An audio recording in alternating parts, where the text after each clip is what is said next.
तो मुंह और फेफड़े और इन चीज़ों के अलामात क्या होंगे कि उसको कैंसर हो गया है?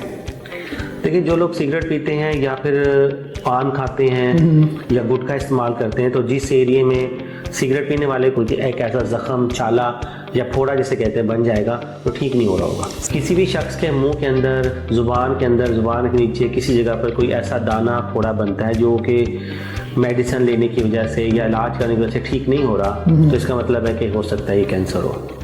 दूसरे नंबर पे, जिस जगह पर लोग नस्वार या बीड़ा रखते हैं दांत के नीचे, उस जगह पर कैंसर बन जाता है। वो जब लोग आते हैं तो वही जगह पर एक बहुत बड़ी रसोली होती है और वो बताते हैं कि हम यहाँ पर बीड़ा रखते थे। पान रखने वाला शख्स जिस साइड पे ज़्यादा पान रखता है उसी जगह पर ही गाल के अंदर कैंसर हो जाएगा, और जब वो आता है तो वही जगह जो है वो कैंसर में तब्दील हो चुकी होती है।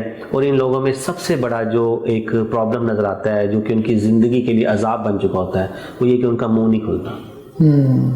आप पूरा मुंह खोलते हैं, उनका मुंह इतना कम खुल रहा होता है कि वो स्ट्रॉ से पानी पी रहे होते हैं। वो खाना खाना तो दूर की बात, वो पानी भी सही से नहीं पी सकते।